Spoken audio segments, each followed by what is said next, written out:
Hello friends, આજે હું દૂધીની નવી રેસીપી તમારી સાથે શેર કરવાની છું. તો તમે વિડીયોમાં નવા હો તો વિડીયોને સબસ્ક્રાઈબ કરી લેજો. તમને વિડીયો ઉપયોગી લાગે તો લાઈક કરી લેજો અને બેલ આઇકોનને પણ દબાવી દેજો, એટલે નવી નવી નોટિફિકેશન મળતી રહે. તો મેં અહીં લઈ લીધી છે એક સરસ મજાની દૂધી. એને ધોઈ અને સાફ કરી લીધી છે. હવે હું એના ઉપરથી છાલ ઉતારી અને તેના સરસ મજાના ટુકડા કરી દઈશ.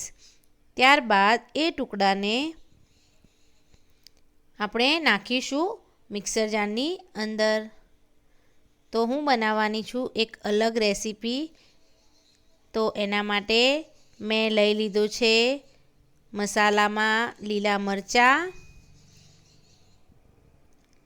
અને આદુનો ટુકડો, અડધું લીંબુ અને દાણા, અને સાથે એક વાટકી સોજી લીધી છે. તો આપણે હવે એક એક વસ્તુને મિક્સર જારની અંદર નાખતા જવાનું છે. એમાં નાખીશું સમારેલા લીલા મરચાં, એની સાથે આપણે એમાં નાખીશું આદુનો ટુકડો, અડધો ઇંચ લીધો છે મેં, એને છોલી લીધો છે. એમાં નાખીશું દાણા સમારીને સાફ કરીને ધોઈ લેવા. ત્યારબાદ એમાં નાખીશું આપણે લીંબુનો રસ.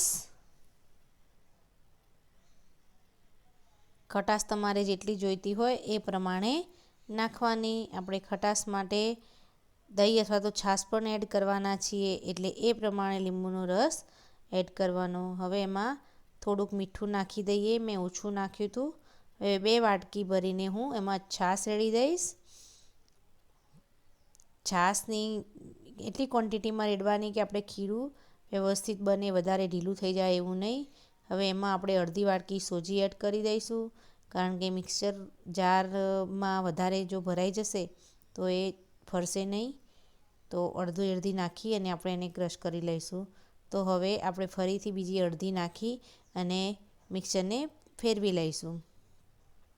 તો આપણી સરસ મજાની ગ્રેવી બનીને તૈયાર છે. ગ્રેવી નહીં પણ આપણું ખીરું બનીને તૈયાર છે. દૂધી અને લીલા ધાણા એટલે સરસ મજાનો લીલો કલર આપણે એમાં આવી ગયો છે. સરસ મજાના લીલા ઈડલી બનશે. એમાં આપણે નાખીશું ખારો નાખી દીધા બાદ એને એકદમ ફેરવી લઈશું. એકવાર મિક્સરમાં પણ તમે ફેરવી શકો છો. તો અમે ફેરવી લીધું છે. હવે આપણે એને મોટા વાસણમાં કાઢી લઈશું. તો મોટી વાટકીમાં મેં એને કાઢી લીધું છે. હવે એના માટે આપણે વઘાર તૈયાર કરીશું. ખીરામાં જ હું ડાયરેક્ટ વઘાર કરું છું. તેના માટે તેલમાં રાઈ નાખી દીધી. રાઈ તતડે એટલે આપણે હિંગ નાખી અને આ વઘારને ખીરામાં રેડી દઈશું અને ખીરાને મિક્સ કરી લઈશું.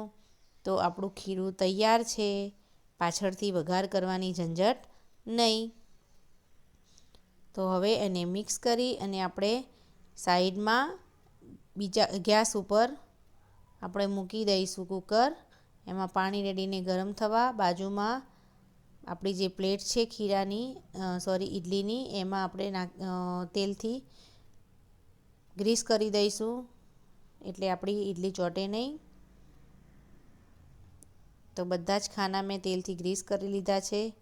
હવે આપણે એમાં એડ કરીશું આપણું ખીરું, જે દૂધીનું અને દાણાનું બનાવ્યું છે. તો બધા જ ખાના આપણે એનાથી ભરી લઈશું. વધારે ફૂલ ભરવાના નથી. બાજુ પર નીકળી જાય તો આવી રીતે તમે એને લઈ અને સાફ કરી શકો છો.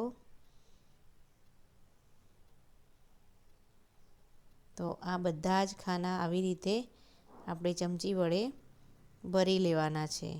તો તમે જોઈ શકો છો કે આપણા બંને પ્લેટો જે છે એ મેં ભરી લીધી છે અને આપણી પાસે 10 ઈડલી તૈયાર થશે. તો કુકરમાં મૂકી દીધું છે. હવે કુકરને આપણે ઢાંકી દઈશું અને 5 કે 7 મિનિટ સુધી એને રાખીશું. ગેસની ફ્લેમ ફૂલ રાખીશું.